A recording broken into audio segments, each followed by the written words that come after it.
Buenas tardes, amigos, colegas de La Paz Social Work.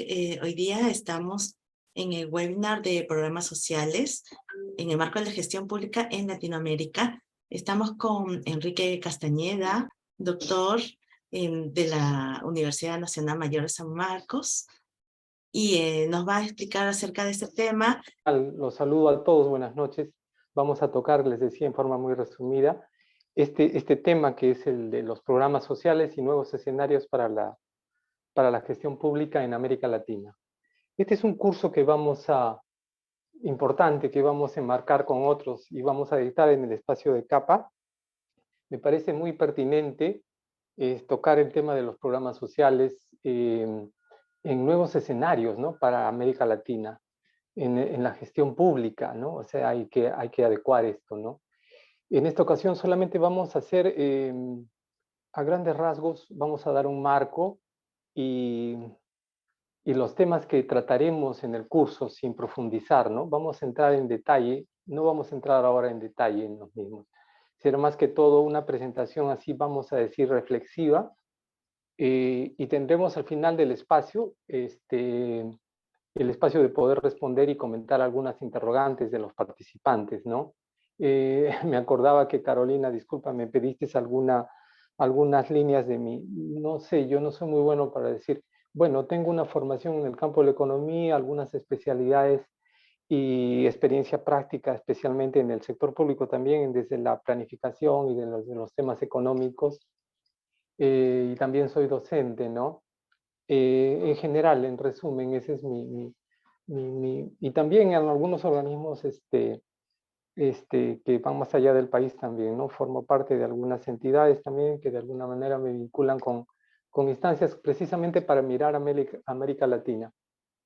Eso muy rápido sobre mí, disculpen, creo que iniciamos comentando sucintamente, voy a hacerlo en forma muy resumida, la coyuntura global, ¿no?, que impacta en la región de nuestra América Latina, pero lo voy a hacer desde el punto de vista desde lo que nos interesa a nosotros el curso, ¿no?, que son los programas sociales en estos nuevos escenarios para América Latina. Voy a iniciar diciendo que los países de América Latina están atravesando momentos de una enorme incertidumbre y con diferencias, ¿no? Hay diferencias, ¿no? Que vienen a profundizar la crisis social que se vive en todos los países en realidad. Lo que generalmente no se está viendo es el impacto en la educación. Yo quiero poner el acento ahí. Comenzábamos con Carolina con un niño, un infante, que la interrumpía a ella, pero no estamos viendo, por eso decía que es importante, vamos a hablar de los niños, no se está viendo el impacto en la educación de esta crisis que nos está impactando. Tanto así que este impacto puede ser un cisne negro en el mediano plazo y por lo que significará en años venideros. Y solamente para algunos, ¿no?, que no lo puedan identificar, un cisne negro es una metáfora, ¿no? Es una metáfora que se refiere a un evento de un futuro próximo o de un suceso que aparece no determinado, un evento, un suceso sorpresivo, un evento que nos toma por sorpresa, ¿no? Un suceso de un impacto enorme, social, económico, ambiental, sanitario u otros, que no se había previsto y que no se puede visibilizar, que nadie pudo imaginar y que solamente después se puede ver en retrospectiva lo que en su momento no se vio, ¿no? Y podemos decir incluso cómo no lo vimos que se venía eso. Entonces, eso es un cisne negro, esa es la metáfora que yo la vinculo al tema de la educación. Y precisamente por las brechas que se están produciendo en el tema educativo, ¿no? Tenemos ahí, Carolina, discúlpame, tenemos una presentación que nos habla, creo, algo de las brechas educativas, solamente muy general, si lo tienes ahí a la mano, si lo podrías, de las brechas educativas está más adelante. A ver, no, de las brechas educativas, más adelante, ahí al anterior. ¿Qué nos dice este gráfico? Les voy a comentar porque no vamos a entrar al tema de los promedios móviles ni las estadísticas, solamente que se ha producido en todos los países de América Latina un menor, un distanciamiento entre la escolarización en las etapas escolares primarias, secundarias y terciarias en realidad. O sea, ha habido un retroceso en el avance educativo y una deserción escolar, o se ha producido una brecha, o se está produciendo en este momento, ¿no? Entonces, esto de repente no se está viendo con facilidad en este momento porque estamos con problemas y con muchas cosas, pero esto va a significar, yo les decía, podría significar en el mediano, en el corto plazo, ya un impacto, un evento en el mediano plazo con costos muy altos, ¿no? Que puede impactar, y no sabemos cuáles, ¿no? En el comportamiento de los niños, en su capacidad de atención, de concentración, en muchos aspectos, y en las generaciones, ¿no? Que van a seguir creciendo. Entonces, ese es un tema importantísimo. Eso nomás, si lo puedes retirar, por favor, eso nomás quería comentar para no distraernos. Vamos a continuar comentando que yo les decía, ya en la región, en América Latina, desde el año 2013-2014 se venía observando en nuestros países una marcada caída, vamos a decir, ¿no? Y deterioro en los niveles de vida de la población. En los logros educativos, aprendizaje, en el caso del Perú, en la prueba PISA, que es sintomático, ¿no? Y lo más delicado, un aumento de morbilidades, tales como la desnutrición crónica infantil, que en caso también de nuestro país, en el caso del Perú, no vamos a hablar solamente del Perú aquí, pero lo toco porque hay algunos temas importantes acá. Comenzó a crecer la DCI, la desnutrición crónica infantil, a partir de esos años ya. No desde la pandemia, no desde el 2020, ya desde el 2014. Y esto tiene relación con los programas sociales y con las condicionalidades de los programas sociales, ¿no? Las condicionalidades, la flexibilización de las condicionalidades, ¿no? Eso lo vamos a comentar más adelante. Voy a hacer muy rápido solamente este marco.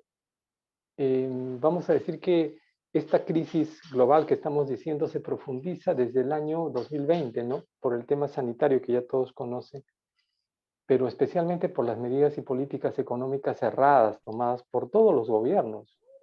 Hay que decirlo, no solamente en el Perú, en América Latina, estamos refiriéndonos a América Latina.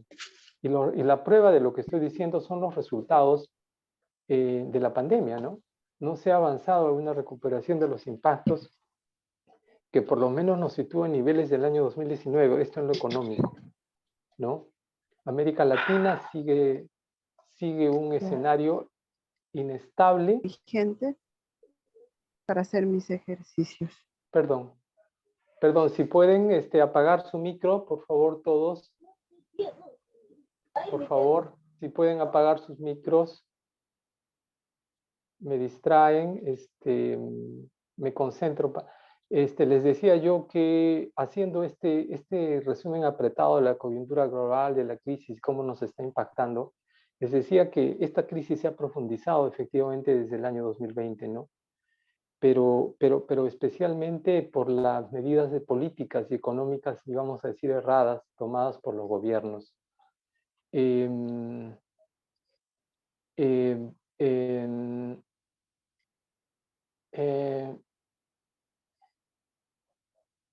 América Latina está en un escenario inestable en lo geopolítico, eso hay que decir también, y especialmente económico, ¿no? Y una de las situaciones que nos está impactando en este momento es el tema global también, el tema de Ucrania, el conflicto. Y los países en América Latina mantienen una continua desaceleración de su crecimiento, ¿no? Con retracción del empleo, además tenemos que en diferentes países de la región la informalidad es muy grande. En el caso de Perú, esta puede llegar hasta el 80 al 85% de la...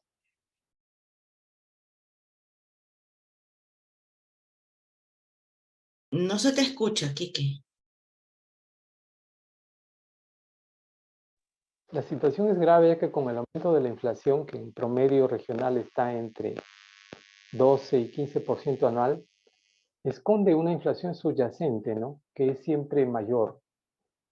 Esto va a producir también un aumento de los precios de los alimentos, el aumento del precio de la energía, las reducciones en la inversión y caídas especialmente en la inversión productiva.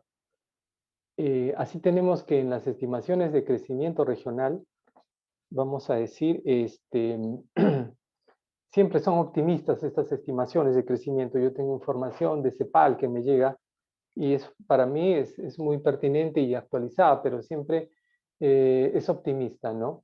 En sus proyecciones. Así, después de la expansión al 6.5% del PIB el año 2021, o sea, el crecimiento en América Latina fue de 6.5 el año 2021, según CEPAL.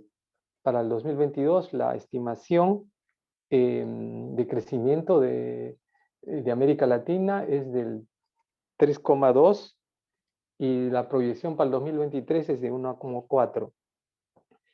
Sobre el crecimiento de 6,5 el año 2021 hay que decir algo, no hay que precisar en realidad, que la caída del PIB el año 2020 fue de 9,9 o de 10 puntos en promedio en la región. O sea, en la región América Latina cayó 10 puntos porcentuales en el crecimiento en su PBI. Y en países como el Perú la caída fue de 12.6% en el PIB primario, que es decir, en el que se relaciona con las exportaciones de recursos naturales, y el PIB de servicios, que es el de la economía en general, fue de 19% de crecimiento negativo con relación al PIB.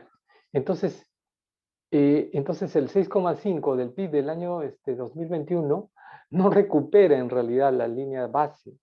¿Cuál es la línea base? ¿Se dan cuenta de lo que les estoy diciendo? Muy resumido, disculpen.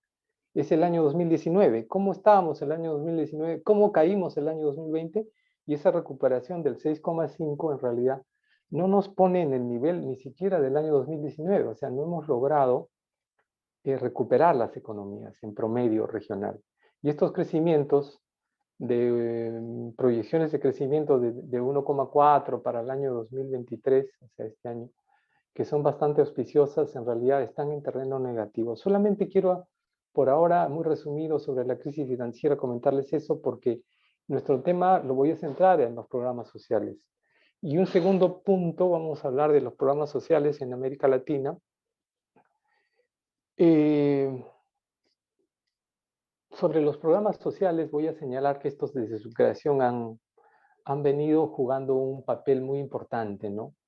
Y lo seguirán haciendo en las políticas sociales y de redistribución de los países de América Latina. También voy a decir que especialmente los programas de transferencias condicionadas, transferencias monetarias condicionadas, han tenido el esfuerzo de focalizar a las poblaciones en condiciones de pobreza y pobreza extrema como parte central de la política social. En el proceso, vamos a decir, redistributivo del ingreso en la región más desigual del mundo, que es América Latina.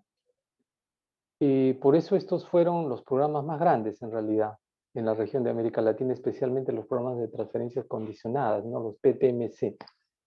Tenemos desde la creación de los primeros en los años 90, tenemos el programa Bolsa Escola o Bolsa Escuela en Brasil, después el programa Bolsa Familia, que es el mismo que le cambiaron de nombre. En México también tenemos el programa más grande que se llamaba Progresa, y después ha sido el programa Oportunidades, no sé si me corrigen de repente alguien, creo que ese es el nombre del programa más grande en México, entre los más representativos, y también en Argentina, ¿no? Esos son los más grandes.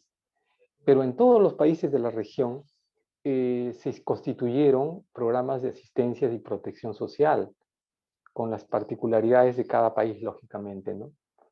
Pero vamos a decir, han pasado 30 años de la constitución de estos programas, o de la mayoría, y los balances sería bueno comenzar a hacerlos, ¿no? Hay que decir que también se dieron subsidios regresivos, ineficientes, que es un tema de aprendizaje, ¿no? En feedback, ¿no? Que genera distorsiones a veces en la economía. En el caso del Perú, por ejemplo, les cuento algo muy rápido.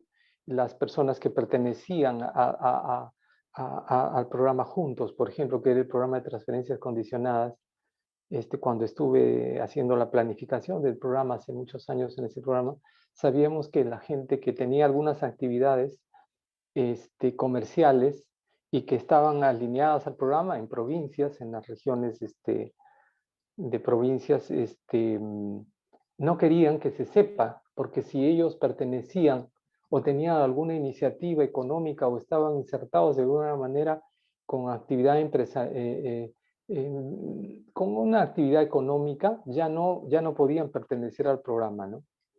Entonces, todas esas distorsiones que se dieron en general en nuestros países, con las barreras de la demanda de servicios sociales y todo eso tiene que promoverse conductas, en realidad, en el fondo, lo más importante de los programas, conductas que modifiquen otras, que les permitan salir de situaciones de precariedad a estas poblaciones beneficiarias y que mejoren sus capacidades a futuro.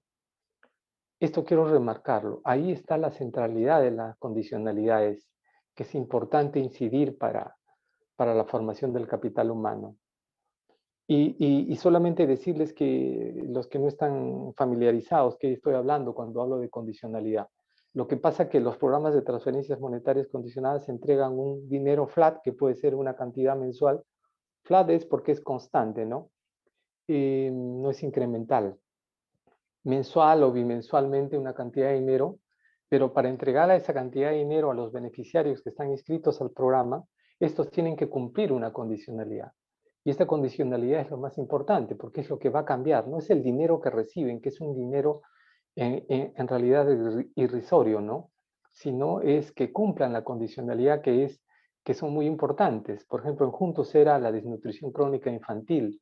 Llevar a los niños, las madres del programa, llevar a sus hijos a la atención médica de las postas para que les den las cartillas de los programas que tenían que ver con la eliminación o la reducción de la nutrición crónica, que es un tema importante desde la salud, pero que lamentablemente ni siquiera estaba implementado en postas médicas en el nivel nacional. Y no habían las capacidades porque no existían los médicos o no existen todavía que se formen en este tipo de cosas vinculadas al tema de la nutrición crónica, porque más les gusta ser cirujanos a los médicos y no vean la importancia que puede tener estar capacitado para orientar, para corregir, para cambiar conductas en las poblaciones, que creo yo es lo más importante, ¿no? Entonces, estoy hablándoles de algo que rebasa el tema médico, que se va a temas incluso de cambio de conducta y que tiene que ver con el aprendizaje, ¿no? Y con el conocimiento de nuestra población y con el cambio de una cultura, ¿no? Que la pobreza también es una cultura, ¿no? Entonces, todo eso es lo que tiene que cambiarse por eso les hablaba yo de la condicionalidad que es tan importante para incidir en la formación de capital humano. Vamos a decir, así no me gusta hablar, pero vamos a decir capital humano porque es importante remarcarlo, ¿no?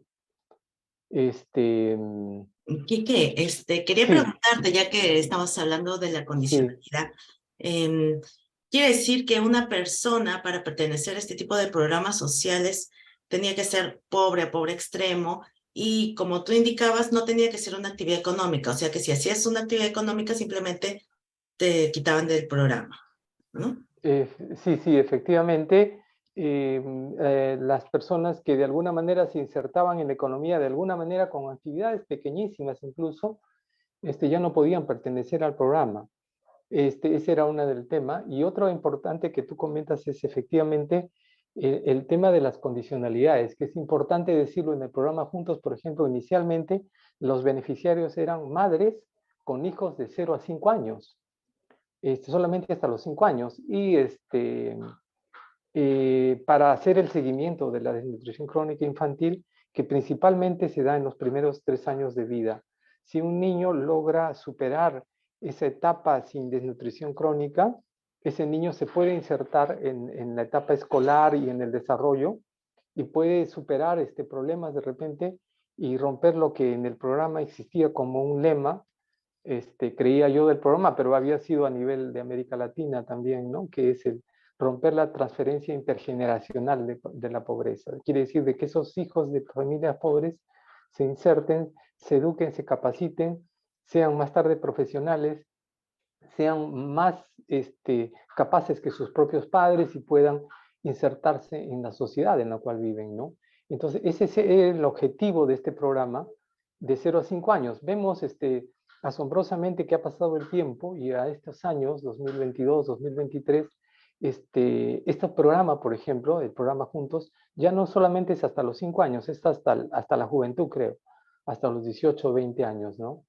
¿Y qué pasa? Que no se miden solamente la desnutrición crónica infantil, sino tienen, son programas de condicionalidades, vamos a decir, multipropósitos. Ya no es una condicionalidad, sino que tienen muchos propósitos.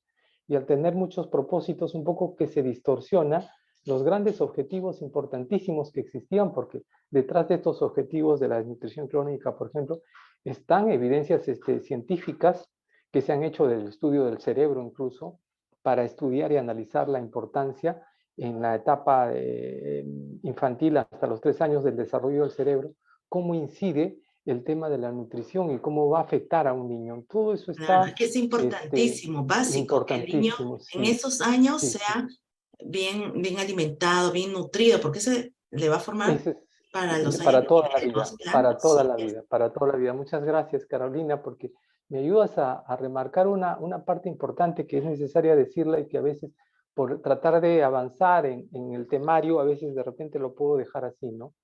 Quiero comentar muy rápido el tema de las políticas públicas y programas sociales también, ¿no? A ver, De Jan forma Reyes, muy... si quiere, quizás hacer un comentario, lo podrías escribir levantando la mano. Sí, por favor, para poder terminar y al final vamos a contestar, vamos a tratar de responder con ustedes también, no solo yo, sino todos, las interrogantes que puedan haber, ¿no? Voy a Sí. hacer un comentario así muy conciso Y en de, pandemia también, que había, pasó, sí, ¿no? Todo una... sí. Voy a llegar a eso, pero quiero hacer la secuencia para presentar este curso y la secuencia nos Claro. plantea el tema de las políticas públicas y los programas sociales, ¿no?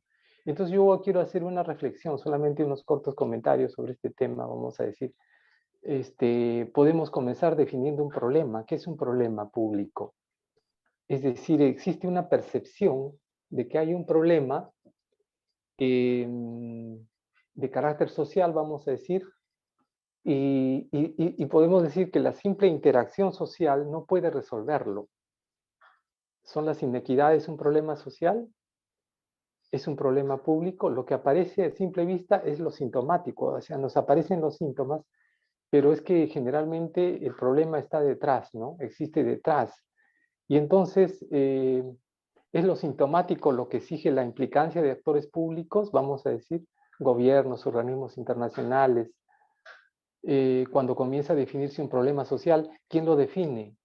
Estoy haciendo solamente interrogantes para que queden abiertas y ver cómo es que nosotros podemos decir, acá hay un problema social y tenemos que poner recursos públicos y se implican los actores públicos y se implican los organismos internacionales. O es que de repente, de alguna manera, estas políticas públicas de alguna manera están puestas, ¿no? Entonces, eso quiero solamente remarcarlo y dejarlo abierto y decir que en los años 90 nuestros países en América Latina comenzaron a implementar programas sociales. Se supone que existió detrás de estas investigaciones, desarrollo de las causas, pero fue bastante sintomático que la mayor cantidad de países, hasta llegar a todos, implementaron programas sociales, los más grandes, como les comenté, transferencias monetarias, que después se hicieron programas, vamos a decir, condicionados, ¿no? Pero si seguimos ese razonamiento que se estila desde las políticas públicas, desde los hacedores de políticas, diríamos que las políticas públicas, en este caso sociales, buscan mejoras, buscan reducir los impactos o efectos, vamos a decir, negativos de los problemas, ¿no? Lo que esto nos quiere decir o donde nos conduce es que esta mejora o esta mejora incremental con relación a una situación inicial no quiere decir que se vaya a mejorar todo, es un avance. Entonces se puede decir que los problemas públicos son situaciones que cambian, que avanzan y que las políticas sociales las van siguiendo. Estas avanzan, como dicen, desde el tema político, avanzan por cuerdas separadas y nunca terminan de alcanzarlas. Por eso yo les decía, desde hace 30 años se implementaron programas sociales y estamos viendo los resultados. Sería bueno, yo les decía por eso reflexivamente, comenzar a hacer estas evaluaciones de impacto y comenzar a cuestionar desde la sociedad civil la importancia y los recursos que destinamos a esos programas, ¿no?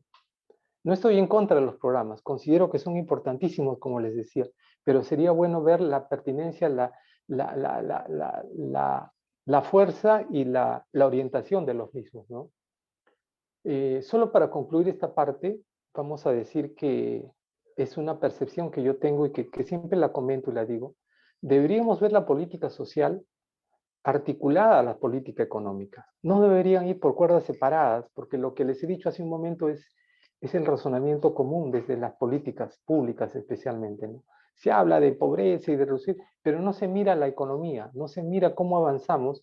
Por un lado, entregamos recursos, entregamos víveres, por otro lado, precarizamos la política económica. Entonces, ¿hasta qué punto la política social debe articularse a las políticas económicas? No deberían ir por cuerdas separadas.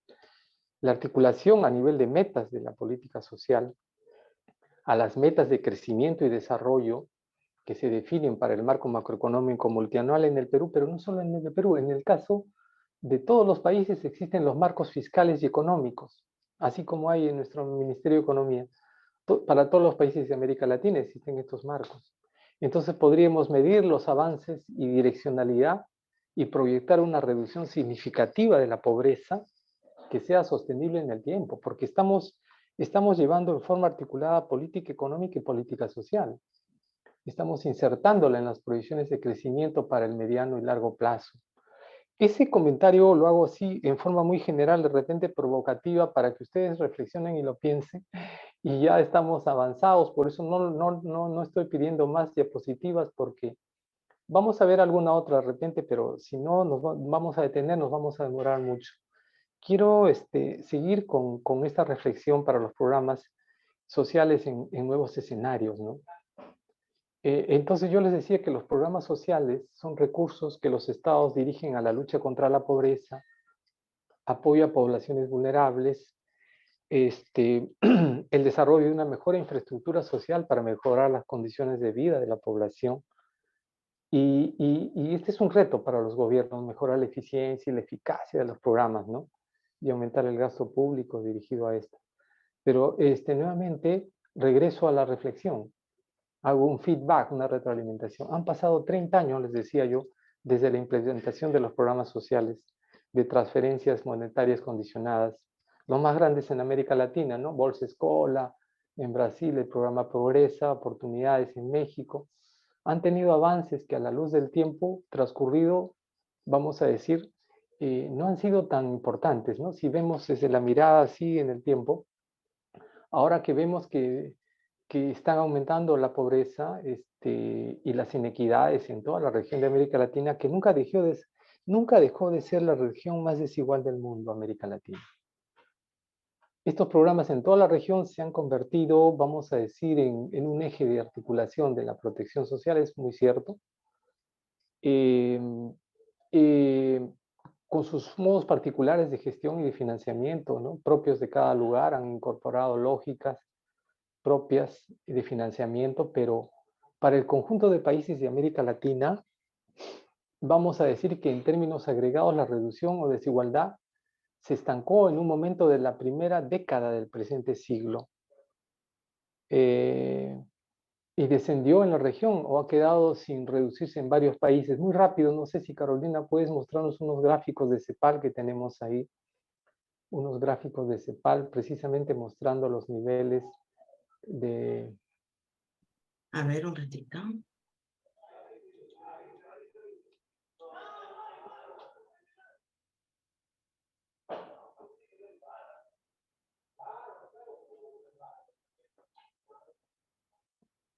Sí, un poquito más. Aquí, por ejemplo, acá estamos viendo para 18 países este gráfico es de CEPAL, ¿no? el tema de la situación de pobreza y pobreza extrema. Esto es hasta el año 2021. Y vemos ahí, por ejemplo, en el caso de la pobreza, que al año 2021 está el 32%, 32,1%, y pobreza extrema 13,8%. Y vemos que hay un ligero incremento, pero vemos que en 1990 los indicadores eran mayores, ¿no? La pobreza era mayor. Lo que pasa que tuvimos en la década del 90 también los temas de ajuste estructurales. Y si nosotros medimos la pobreza, ese es otro tema, ¿no? La medimos solamente por el tema monetario, de ingreso monetario, vamos a tener estos cuadros que muchas veces no reflejan lo que realmente está pasando, y lo que está pasando en realidad puede ser mayor todavía, porque la pobreza, como yo les decía, no solamente es una pobreza monetaria, ¿no? No sé si puedes pasar al siguiente gráfico muy rápido, porque lo voy a explicar todos. Sí, por ejemplo, acá América Latina, pobreza y pobreza extrema, es al año 2021. Más adelante hay dos gráficos más, por favor, si los puedes rápidamente. Sí, el anterior, América Latina, evolución de la tasa de participación y la tasa de desocupación. Este es un gráfico también interesante. Tenemos una tasa altísima de desocupación y de precarización, yo les decía, les comentaba, y que en promedio en América Latina, para el caso por sexos, para el caso de las mujeres, hay una partecita que no se ve, que está más abajo, que tiene que habla del sexo, el 74,9%, y el 51,1% para los hombres al año 2022. Este es gráfico ya desde el 2022. Quiero decir de que estamos hablando de la población económicamente activa adecuadamente empleada. Y no estamos hablando aquí, este es un 15% en países como el Perú. Se está refiriendo solamente a un 15% de la población económicamente activa, porque de la población económicamente activa, más del 80% está en el sector informal. Esa es la realidad de nuestro país. Y en América Latina hay diferencias, pero también hay niveles altos de informalidad, ¿no? Muy rápido, si lo puedes retirar ahora para continuar. Y vamos a continuar con esta reflexión. Yo les decía que han pasado 30 años desde la implementación de los programas sociales de transferencias condicionadas, y en realidad sería bueno hacer esas evaluaciones, ¿no? Pero en conjunto, América Latina, vamos a decir que en términos agregados, la reducción de la desigualdad se estancó, y se puede ver en los gráficos, ¿no? Se estancó, les decía yo, en los años 2010, 2012, 2015, 2016, comenzó a incrementarse incluso, ¿no? Los promedios regionales en América Latina por los últimos periodos, estos esconden variaciones, yo les decía también, que evidencian una estabilidad más aparente que real. Yo les decía algo importante, ¿no? Cuando medimos solamente ingreso monetario, no estamos viendo toda la dimensión de la pobreza, ¿no? Entonces, por ejemplo, las reducciones de pobreza en el Perú en los años de crecimiento económico, esto solamente lo comento muy rápido, entre el año 2003 y 2012, se decía que estábamos descendiendo enormemente en la pobreza, que se cumpliría el año 2021 la reducción al 100%. Aunque les parezca mentira, esto se decía en los años 2009, 2010, 2011, 2012 desde el gobierno, y se plasmaba en documentos, ¿eh? No se decía de boca nomás. Si ustedes revisan el plan bicentenario de esos años, que ya ha sido modificado, cambiado, corregido, pero ustedes pueden bucear un poco, y el plan concertado de salud y los documentos de la Comisión Interministerial de Asuntos Sociales de la PCM, van a encontrar esta información. Estaban tan optimistas que decían que al año 2021 se iba a desaparecer la pobreza en el país, ¿no? Pero eso no ha sucedido así, ¿no? Entonces, eso todo lo estoy diciendo a manera de reflexión, y solamente para terminar voy a hablar de la protección social como un esfuerzo multidisciplinario, que es uno de los temas, y estoy tocando solamente tangencialmente, les decía yo, a grandes rasgos, este curso que me parece muy interesante, que solamente lo comentamos así en forma muy general aquí. Consideramos nosotros que para medir y evaluar y reducir la pobreza, no es suficiente medir el nivel de ingreso monetario de la población, que sea como se ha venido haciendo, ¿no? En la mayoría de países de América Latina, en realidad, para los programas de transferencias condicionadas, y especialmente si el ingreso monetario es temporal y no es un ingreso constante. Eso por un lado, primero, porque se supone que el beneficiario, el ingreso constante solo puede asegurarse por un ingreso o una inserción real, vamos a decir, de las poblaciones beneficiarias de estos programas en la actividad económica, ¿no? Si yo te estoy entregando un ingreso, un beneficio temporal a través de estos programas, es un tema asistencial, ¿no? Pero no es permanente, ¿no?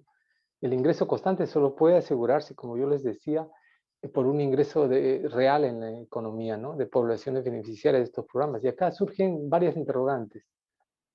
Esto es algo que no se dice, ¿no? No es que los beneficiarios de los programas serán en forma permanente o estarán todo su ciclo de vida, ¿no? Y también por definición estos programas son temporales. Esto no quiere decir que los programas desaparezcan, ¿no? Sino es que los beneficiarios de estos programas están en esto solo temporalmente o deberían estarlo. Y después de un periodo de tiempo se gradúan del programa, es decir, se han cumplido las condicionalidades del programa por parte de los beneficiarios. Solamente cuando estos se gradúan es porque se ha logrado exitosamente, ¿no? Entonces, eso nos muestra muy rápido, disculpen, nos muestra la precariedad es como si tuviéramos una venda en los ojos, ¿no? No estamos haciendo evaluaciones de impacto, no sabemos qué resultados han tenido. Por ejemplo, en el Perú, este programa Juntos de transferencias condicionadas está desde el año 2005. Al año 2022, 2023, ¿cuáles son los avances? Ahora más que la condicionalidad ya es una cosa así media multipropósito, donde ya no se mide y no se está haciendo ese seguimiento tan importante como antes se hacía de la desnutrición crónica infantil, y la desnutrición crónica infantil comenzó a subir desde el año 2014, 2015, ¿no? Y uno de los vectores de la nutrición crónica infantil tiene que ver con la insuficiencia respiratoria aguda. Cuidado, la insuficiencia respiratoria aguda lo sé porque yo trabajé ahí y me metí un poco en los temas de la investigación y del estudio, ¿no? La desnutrición crónica infantil tiene dos vectores. Uno es las diarreas agudas y la insuficiencia respiratoria, que es un SARS, ¿no? Que es un SARS-CoV, ¿no? Que tiene que ver con problemas. Y eso también tiene que ver con todas las morbilidades que tienen que ver con la falta de alimentación, como la tuberculosis, las malnutriciones hipercalóricas, por ejemplo. Todo lo que ha pasado en tiempo de pandemia tiene relación con eso. Por eso el Perú es el país que ha tenido la tasa de mortalidad más alta del mundo. Esto lo repito, yo sé que a la gente no le gusta que se lo diga, pero es la verdad, ¿no? Estamos en una sociedad donde la situación nos ha llevado a esa situación, a esos niveles, ¿no? Entonces, todo esto es reflexivo. Solamente para terminar aquí y reflexionar, ¿existen evaluaciones de impacto serias en los programas sociales, especialmente en estos más grandes? ¿O no? Esto hay que remarcarlo, ¿no? Voy a decir que hay una actualidad, una flexibilización, una relajación de la exigencia de condicionalidades, especialmente en los programas de transferencias monetarias, que han sido condicionadas, ¿no? Ahora son solo transferencias monetarias solamente en muchos programas, o transferencias multipropósito, que significa que puede gastarse en lo que elijan ellos, ¿no? Y ya como conclusión, para terminar, amigos, a manera de conclusión, en forma muy resumida, quiero concluir diciendo que hay una necesidad imperiosa de rediseñar los programas sociales. Yo estoy diciendo que desaparezcan, ¿no? Hay que rediseñarlo. En todos los países, lo digo categóricamente, en todos, en América Latina, rediseñarlos para que estos estén adecuados a los nuevos escenarios de los retos de la política social, potenciando vamos a decir, la centralidad de estos como programas de condicionalidades en la generación de activos estratégicos, la formación de capital humano, la educación, la salud, la inserción social en la economía de estas poblaciones. Eso no es cosa fácil, ¿no? Es fácil decirlo, ¿no? Pero ¿cómo formamos el capital humano? ¿Cómo les damos esa consistencia? solamente con programas altamente especializados, ¿no? Con investigación, con desarrollo. Entonces es un poco difícil también porque las capacidades de repente de los que especialmente ahora trabajan en estos programas lo están haciendo en forma más fácil porque en realidad desde ya están definidas en la Agenda 2030 las metas que vamos a seguir, nosotros nos supeditamos a eso y tenemos recursos que nos exigen, pero no estamos haciendo el trabajo serio, ¿no? Entonces eso es muy importante, yo lo dejo como reflexión, ¿no?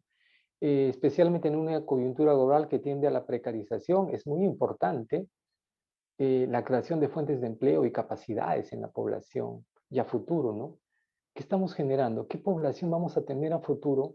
Una población que no está capacitada, una población precaria y con una salud precaria o con una educación precaria, en un mundo cada vez más difícil, más competitivo, en un mundo con una pérdida del empleo que está destruyendo empleos en realidad, ¿no?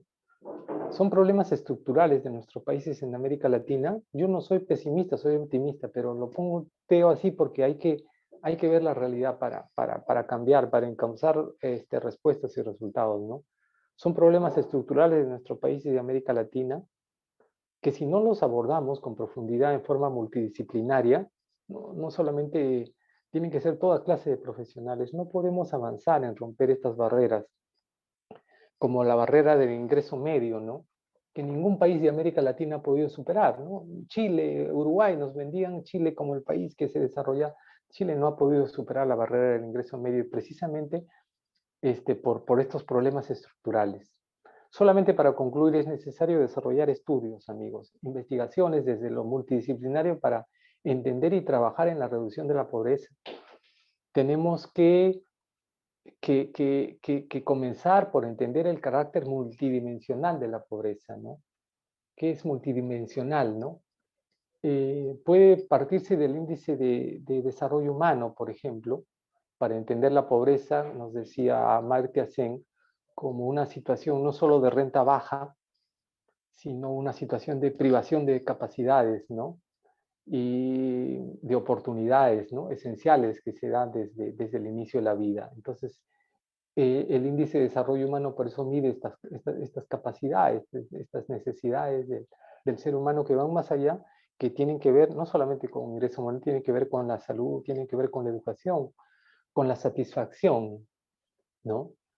Pero yo me voy más al tema de la salud, por ejemplo, porque a mí me parece muy importante desde el inicio de la vida la importancia de atacar y atender estas morbilidades, ¿no? Como la mortalidad prematura, la desnutrición crónica infantil, otras mortalidades que afectan a los infantes. Incluso, para terminar, podemos decir que hay ahora estudios de antropología física y de neurociencia que nos dicen que las condiciones de pobreza llegan incluso a generar cambios en el nivel genético, alterando el ADN de los niños. Eso por la relación entre el estado de privación social y la tendencia de los genes a cambiar, la epigenética. Este es un tema de las neurociencias, ¿no? Resulta que el núcleo de la célula no está en el centro, sino está en el citoplasma, que tiene antenas y que está captando. Entonces los niños en situación de pobreza están recibiendo del entorno todo, más allá de la privación de alimento, ¿no? La misma condición de precarización la están absorbiendo y están modificando y están alterando incluso su ADN. Esto es algo asombroso en realidad, ¿no? Disculpen, me he rebasado, creo, la explicación.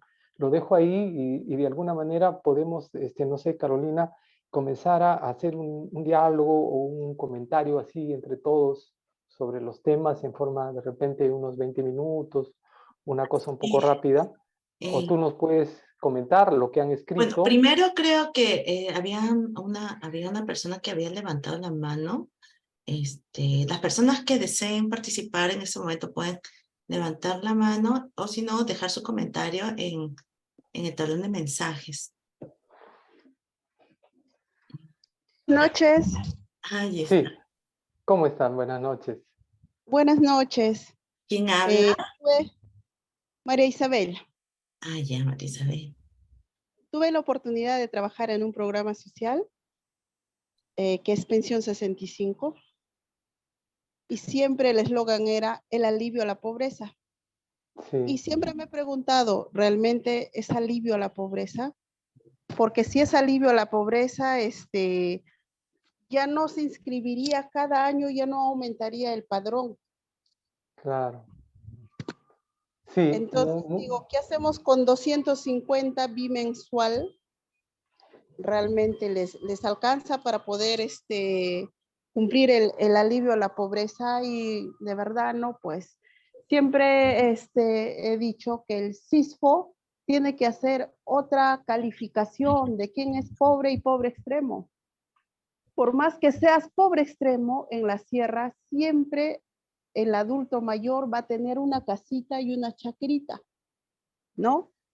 Entonces, y hay que tener bien claro que el pobre de la sierra es diferente al pobre de la selva y al pobre de la costa.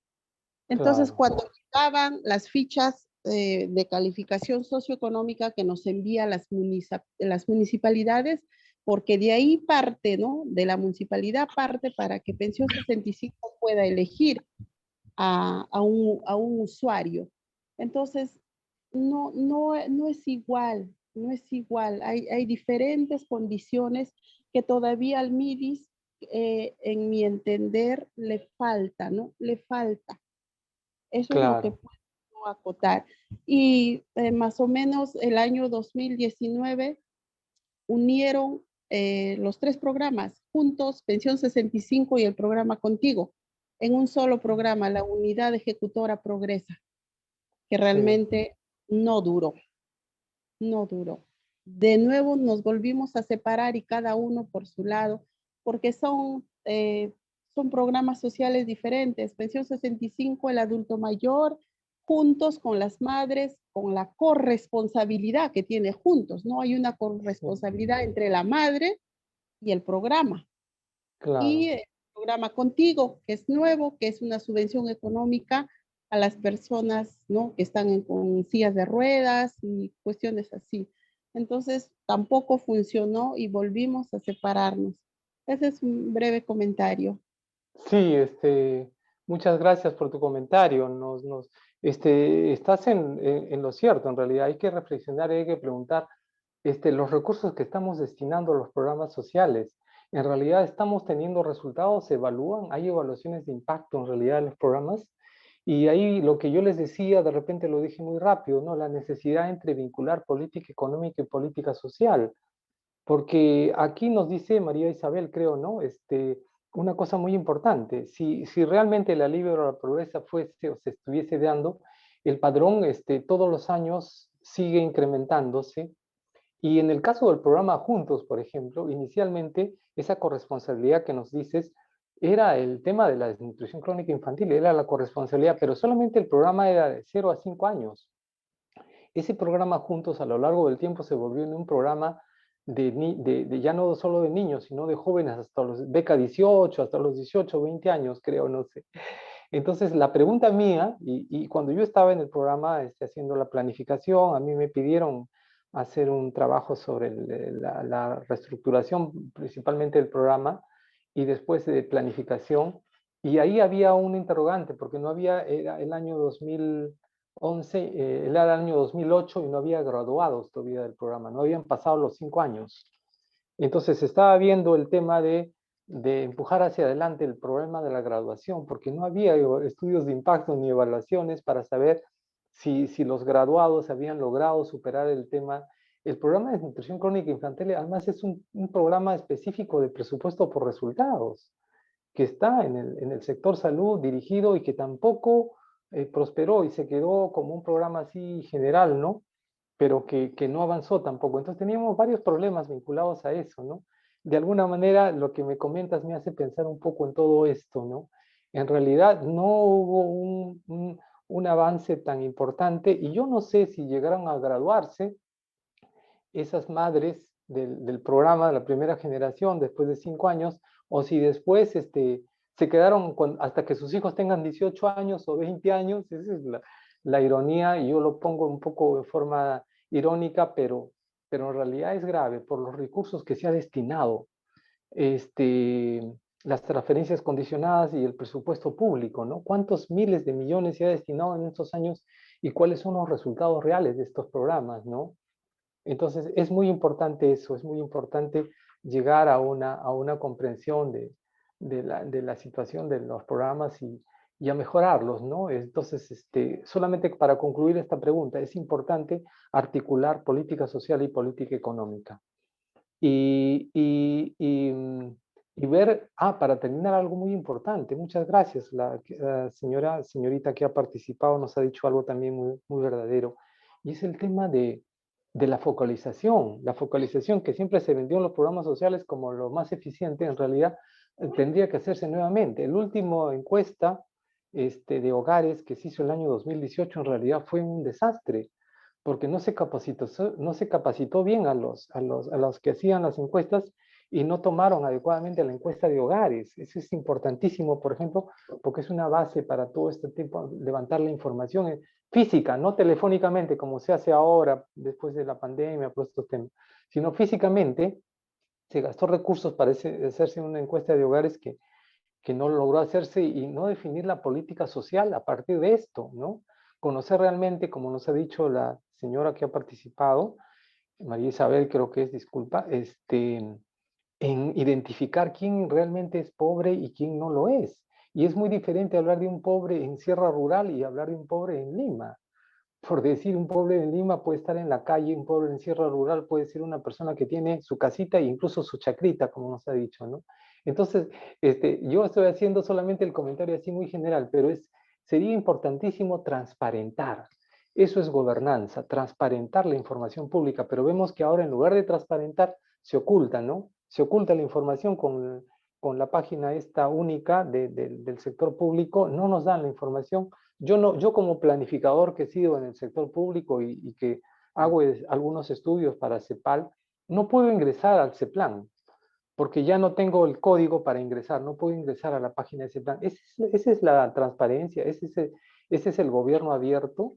Entonces, esa es la pregunta que queda también flotando. Disculpen, no quiero implementar para que alguien más comente, haga su pregunta o su Sí, comentario. Enrique, Elsa Baltodano nos dice, ¿no sería que ya es una cuestión de crisis de este sistema económico con el cual ya no es posible salir de la pobreza?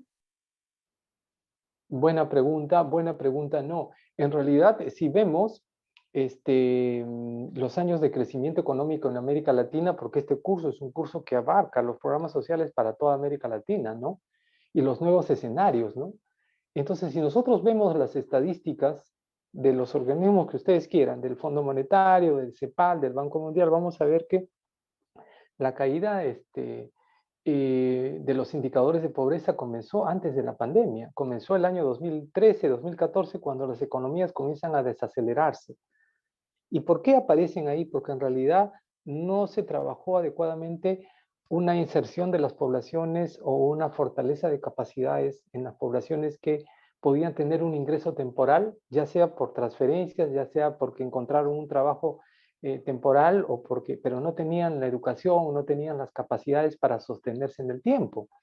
Entonces vemos que desde esos años, en el caso del Perú, por ejemplo, 2014, ya la población, los indicadores de pobreza comienzan a subir nuevamente, ¿no? No es desde el año 2020 y estamos en una crisis económica, efectivamente, que lo que está haciendo es agudizar esta situación. Entonces, esa es la realidad, y de alguna manera tiene razón también, ¿no? Entonces, no se pudo hacer en momentos de crecimiento económico y ahora, por eso lo importante sería, creo yo, como lo dije en mi conclusión, mirar nuevamente los programas sociales y reestructurarlos, ¿no? Mirando al siglo XXI, mirando hacia adelante los objetivos y las metas que tenemos como sociedad. Entonces, eso como comentario. No sé si hay alguien más, Carolina. Sí, Muy aquí rápido. Margarita Pinzón nos dice, estoy completamente de acuerdo en esta reflexión, se deben reestructurar estos programas sociales, ya que muchos de estos problemas hace que la gente sea dependiente de estos programas y lo ideal sería hacer que los individuos, mediante estos programas sociales autosuficientes, y sería bueno que estos programas realmente se evaluaran para ver si realmente están siendo los adecuados. Sí, pero un comentario muy cortito sobre lo que ha dicho, me parece muy pertinente. En realidad, el origen y el objetivo de los programas debe ser ese, ¿no? Eh, Incrementar las capacidades y las fortalezas, generar ese activo. Si lo vemos desde lo económico es un activo, si lo vemos desde la salud es un desarrollo nutricional de vida, y si lo vemos desde la educación o desde en general, ¿no? Incrementar y desarrollar esas potencialidades y esas capacidades para que las poblaciones actuales y futuras, porque si hablamos de metas a mediano plazo, se puedan insertar en la sociedad, ¿no? Y puedan desarrollarse, y puedan trabajar y puedan tener ingresos. Ese debería ser, o ese debería seguir siendo el objetivo de los programas. No pueden convertirse en programas asistenciales. Y yo estoy viendo en los últimos años una tendencia a convertir programas asistencialistas. Y eso es sumamente peligroso, no solamente porque no genera las capacidades, creas una población dependiente, como nos ha dicho la participante, sino que incrementas el gasto público, y ese gasto público que se hace ahora, algo que no he dicho por temas de tiempo, es con deuda. Entonces el país se endeuda, y no solamente el Perú, América Latina se está endeudando para afrontar ahora sí compromisos supranacionales vinculados justamente a protección social, que ahora ya no se definen acá. Por eso yo les hablaba de la política y la política pública, sino se definen una agenda que existe ya y que nosotros tenemos que cumplir porque tenemos un compromiso internacional y que estamos obligados a cumplir, y para lo cual tenemos que endeudarnos, ¿no? Eso es gravísimo, ¿no? Entonces, ese comentario muy corto, no sé si alguien más comenta. Roberto Carlos dice, programas sociales desde mi punto de vista siempre han sido compartidos de manera secreta a familiares o amigos, ya que pocos lo conocen. Bueno, es posible también, hay un tema de relaciones, yo no sé, pero es posible que exista eso también, y especialmente en provincias, ¿no? Y se pudo ver en la época de la pandemia, creo que cuando el gobierno creo que dio un bono, creo, a las poblaciones pobres, dice que había personas que les llegaba el bono, eso me comentaron, que incluso ya no existían, o sea, esos padrones, habría que actualizarlos. Y otros que realmente necesitaban no les daban, no tenían, no estaban registrados, ¿no? Entonces hay muchas cosas, pero también puede existir algo de lo que dice la persona que ha comentado eso. Yo creo que estamos terminando, no sé si hay alguien Nos más. falta Patricia Salazar, de ahí seguimos con Margarita Pinzón, que también levantó la mano.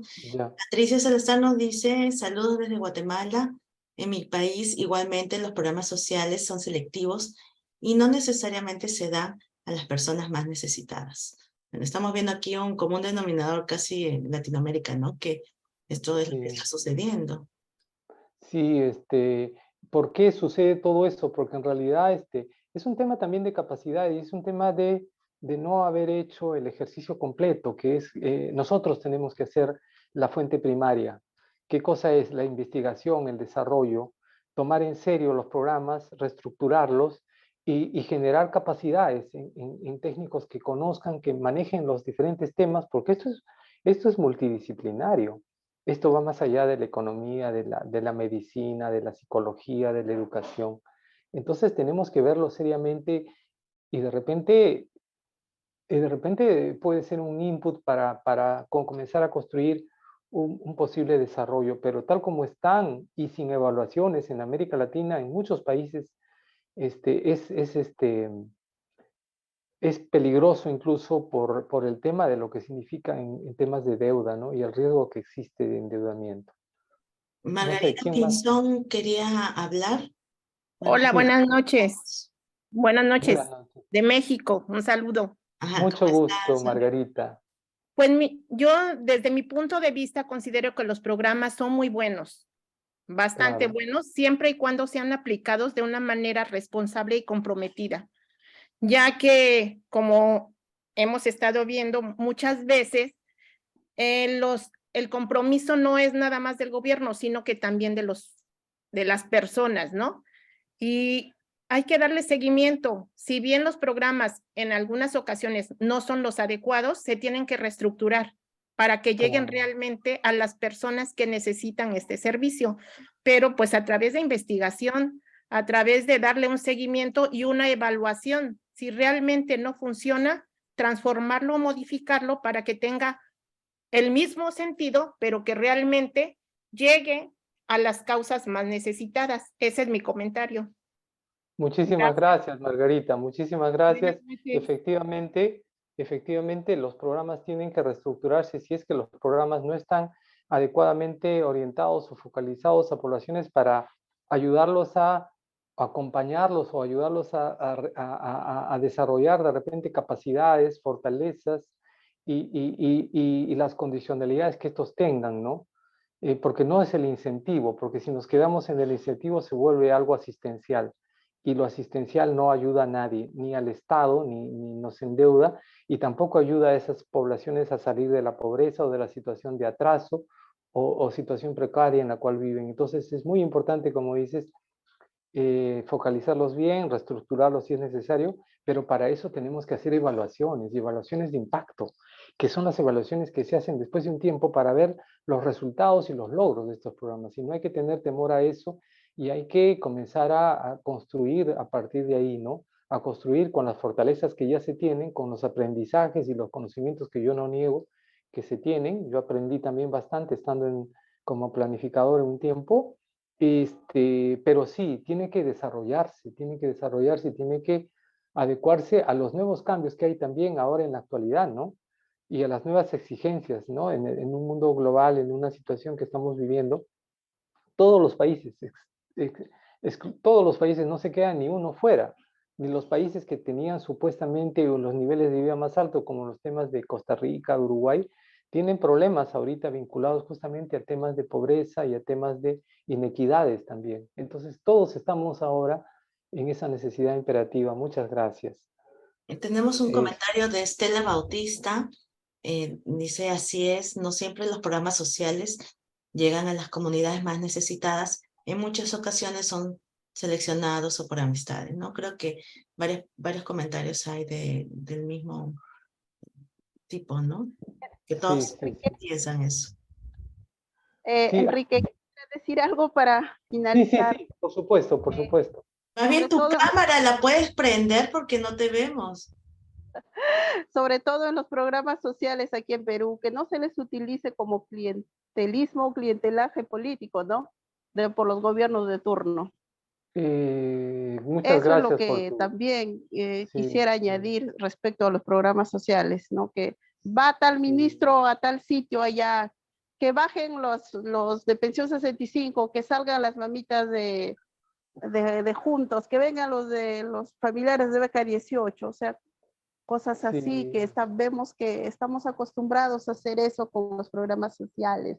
Y sí, yo te felicitarte agradezco. por la Sí, ponencia.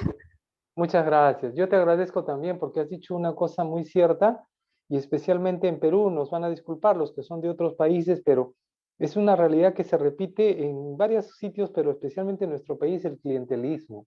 El clientelismo es una conducta nociva que nos perjudica y que ha generado siempre eso, ¿no? Porque no hay políticas de Estado. Políticas de Estado trasciende los gobiernos. Una política de Estado construye objetivos de mediano, de largo plazo y la sociedad se orienta hacia eso, gasta los recursos, se evalúa y se logran las capacidades, pero las políticas clientelistas son de corto plazo, son de los políticos que llegan a un cargo, ya sea en el nivel central, incluso en el nivel regional o local, y detrás de ellos tienen un montón de gente que por el tema del clientelismo están ahí, ¿no? Y buscan prebendas, buscan cosas así, y entonces no podemos meter a los programas, pero lamentablemente los programas sociales han servido, creo yo, voy a decirlo, no lo había dicho, como un bolsón también para temas de elección o de votación, ¿no? Entonces vas a estar en el programa, pero tú me vas a apoyar, ¿no? Entonces eso también es algo que habría que transparentar. No se ha hecho una evaluación y no se ha hecho, y nosotros en el Perú tenemos mucho de estas cosas también que han venido sucediendo. Por ejemplo, yo no conocía al actual ministro de Economía, pero entré a la página del MEF y de repente veo un señor en Ica repartiendo no sé qué víveres con la ministra del MIDIS, creo, y haciendo proselitismo en una placita, en otras plazuelas ahí, pero vinculado a la gente, o sea, entregando cosas. Yo digo, ¿ese es el objetivo de un ministro de Economía ocuparse de la política económica que no existe en realidad, que no se hace en realidad en nuestro país, en esta coyuntura tan delicada que estamos viviendo. Entonces yo te agradezco por el comentario, porque me permite decir eso, ¿no? Me permite decir de que en realidad el clientelismo es algo tremendamente negativo que está sucediendo en este momento y que nosotros no deberíamos aceptar. El chantaje Acá también. y Gracias. que acá Irsa nos comenta, ¿no? Algo similar. Dice, Alguien creo que quería participar, creo ahorita. No sé. hace un momento, Jan Reyes Ah, me ya, dijo que va a regresar. ya. Irsa nos comenta también que los programas sociales se han desviado de sus metas y objetivos porque los que realmente necesitan no se benefician, y si se benefician son los familiares o personas cercanas a ellos en su mayoría. También es posible también que exista eso, ¿no? Es que cuando los programas no están bien focalizados, a veces hay incentivos que son multipropósito, ¿no? Entonces no está bien definido el objetivo del programa y puede ser utilizado de muchas maneras, ¿no? ¿Te, Entonces eso es lo delicado, sí. te acuerdas, Kike, que en pandemia saltó, ¿no? Todas estas cosas de que a las personas que realmente necesitaban, no les llegaban los bonos. Y yo tengo un caso de una amiga que está en Estados Unidos, es peruana, y que ella vivía en Villa El Salvador, pero bueno, actualmente sí tiene ingresos, y le había llegado su bono. Y decía, ¿qué te ha llegado el bono? Sí, me ha llegado el bono, y mira, yo estoy en el extranjero. ¿Cómo es posible? O sea, Sí, pues, en ese tiempo no hubo, al parecer, una data, ¿no? Una data claro. cotejada, correcta, donde Sí, uno agarra esa data para poder focalizar, para poder ver quiénes son los más pobres o pobres extremos, sí, y debe haber un seguimiento exhaustivo, sí. porque este año estás mal, pero quizás el próximo año ya tu economía mejoró, ¿no? Entonces vemos lo que realmente se necesita a esas personas, ¿no? Los pobres extremos. Sí, sí, sí. Teníamos un gráfico ahí que ya por el esto no lo pusimos, solamente lo comento, y es de que en época de esta crisis sanitaria, todo el tema de encuestas para O identificar lo chives ponemos un telefónicas, ratito, que no, creo que es importante ese del COVID. Y ya, a ver, a ver, a si ver, lo quieres. vamos a poner.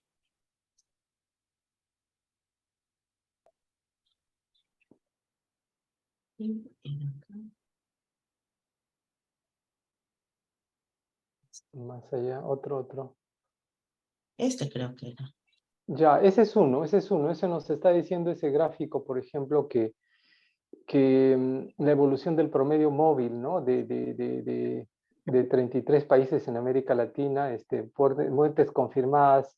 En realidad, aparentemente ahí se ve que América Latina está abajo, ¿no? Si la comparamos con la línea roja, que es el promedio mundial para promedios móviles entre el año 2020 y 2021, creo que es, o 2022, pero si lo vemos en un mayor detalle, vamos a ver de que en el Perú se tuvo la más alta tasa de mortalidad por millón de habitantes. O sea, es una cosa que justamente tiene que ver con un montón de cosas, irregularidades que han existido justamente en época de pandemia. Y tenemos otro gráfico más abajito que las consultas son telefónicas, no, más abajo. No hemos podido dar una lectura a estos gráficos por un tema de tiempo, pero tenemos otro gráfico más abajo, más abajo, más abajo. Ese es el anterior, ese, el anterior, el siguiente, ya te pasaste, el siguiente. ¿Antes o después? Después. Ah, posterior. Sí, sí. ¿Este? Ahí. Ahí, por ejemplo, se ve que en los países todo el tema de las estrategias metodológicas de emergencia eran telefónicas, ¿no? Y se han quedado ahí. Y en países como el Perú, donde no existe, pon el último gráfico, me estás haciendo ese, déjalo ahí. En países como en el Perú, donde adolecemos justamente de una focalización actualizada de las poblaciones, del CISFO, como nos dijeron algunas personas que participaron, tenemos ese problema, ¿no?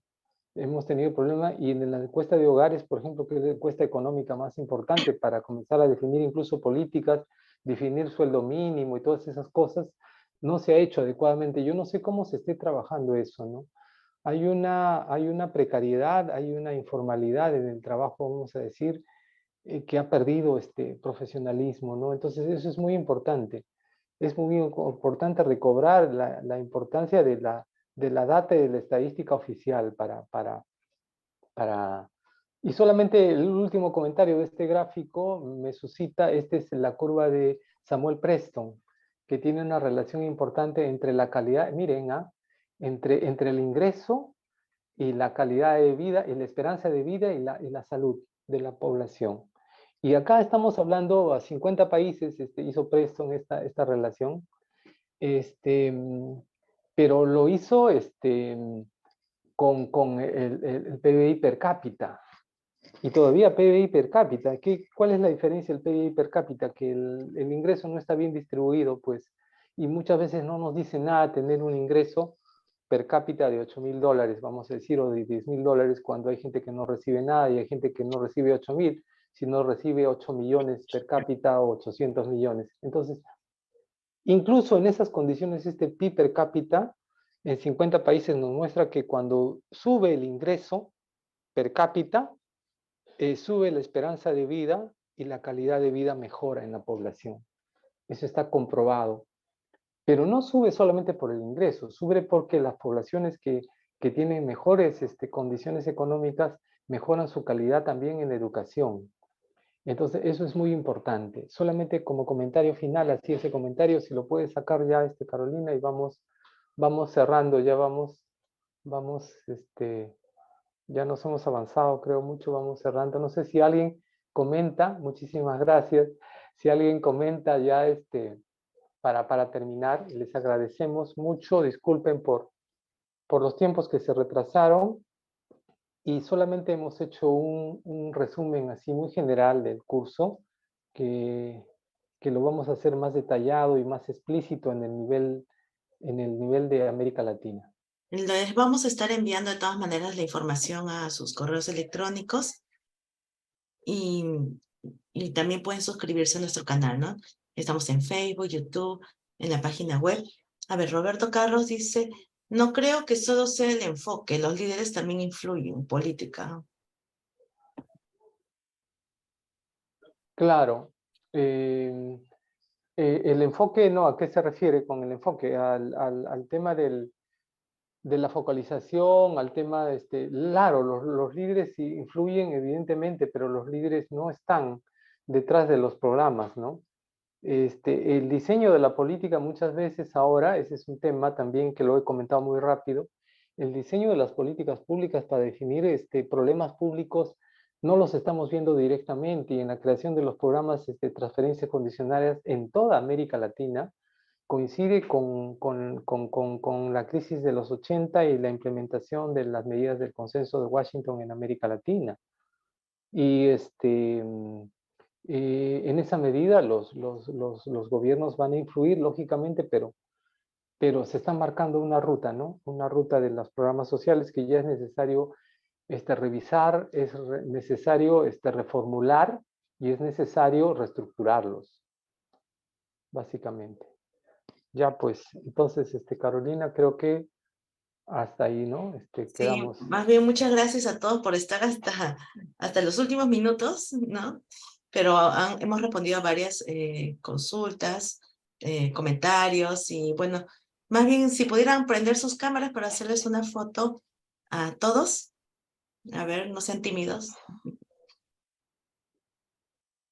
Ahí estamos, ahí estamos. A ver, ¿quién más? ¿Quién más? Una foto de despedida. Sí.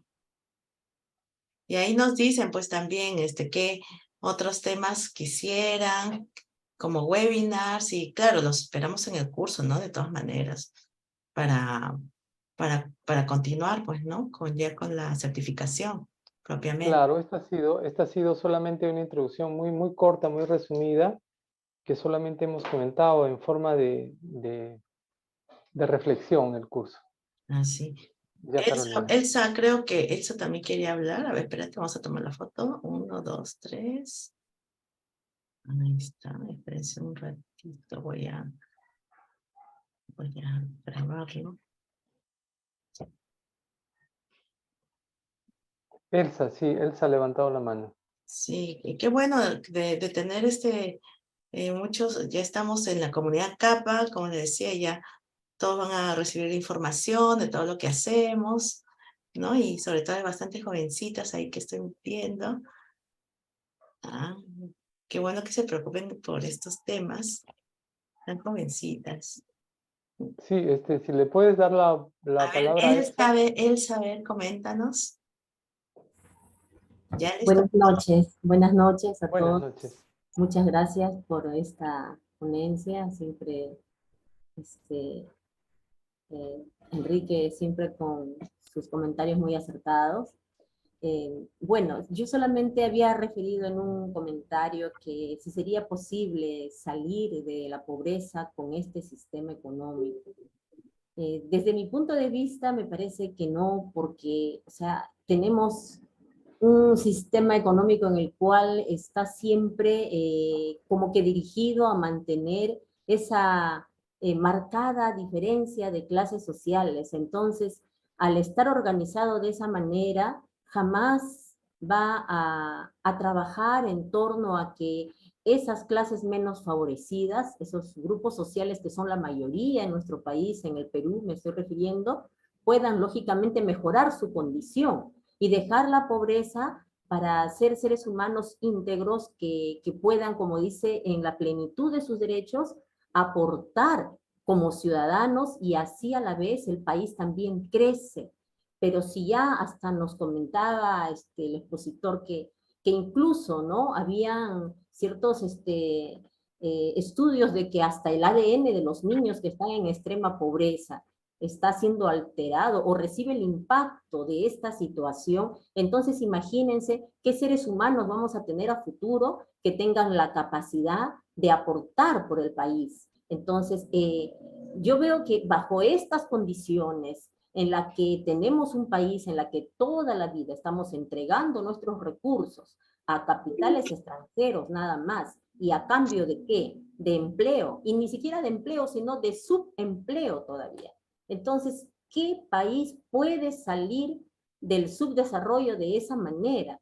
Entonces, solamente están basándose en que en indicadores, en que solamente hablan de crecimiento, más exportaciones, etcétera, lo que sea, pero ese crecimiento económico no va para la mayoría de peruanos. Eso está yendo solamente para un grupo de personas cuyos capitales ni siquiera se quedan acá en nuestro país, ¿no? En Perú. Entonces, desde ese punto de vista, yo no le veo una salida, una mejora de la pobreza en nuestro país, solamente son parchecitos, cada programa se convierte en un parche. Y peor aún que con la corrupción que tenemos, no llega a la gente que realmente lo necesita, peor aún, ¿no? Entonces, mientras no cambie esa visión que tenemos del país, mientras no seamos siquiera un poquito más nacionalistas y digamos, los recursos que tenemos son para nosotros, los recursos que tenemos son para la mayoría de gente de nuestro país, para que con esas riquezas que tenemos seamos, pues tendríamos que ser una potencia nosotros, ¿no? Con tanto recurso natural que se nos han llevado y nos siguen llevando. Entonces, mientras no pase eso, de la pobreza seguirá agudizándose aún más y ya, o sea, llegar a un extremo tal de que no sé, pues la gente estará ya medio muriendo, porque qué otra cosa más puede pasar. Bueno, no quiero extenderme más. Muchísimas gracias por la... Muchas gracias Elsa por tu comentario. Tú dices una cosa muy seria y por eso yo comenté la importancia de que la política social y la política económica no vayan por cuerdas separadas, como dicen desde la política, ¿no? Se habla de esa manera, ¿no? Y en realidad nunca va a llegar a alcanzar, porque como los problemas avanzan y cambian, los resultados nunca llegan a concretarse. Por eso yo les decía, han pasado 30 años desde la creación de estos programas y en realidad no vemos que haya cambios realmente significativos, ¿no? Entonces, Elsa nos dice algo muy cierto en realidad, ¿no? En realidad la política económica se está orientando hacia otras cosas. Por un lado, entregas un bono, un incentivo de sobrevivencia y por otro lado, precarizas. Yo tenía también un comentario, ya no lo pongas, Carolina, ahí en la presentación que nos hablaba del principio de Mateo y que decía, al que no tiene, quitadle y al que tiene, dadle más, porque el que tiene debe tener más y el que no tiene, hasta lo que tiene se le debe quitar. Una cosa así es una parábola vinculada a los talentos, creo, se le llamaba así, a monedas que un empresario pues dejó a sus siervos, ¿no? Nos cuenta la Biblia, ¿no? Y justamente eso decía, ¿no? En realidad, un poco es que se practica eso desde el tema de las finanzas, ¿no? Porque las políticas sociales asistencialistas en realidad, cuando son asistencialistas, no sacan a la población de la pobreza, pero sí endeudan al país, ¿no?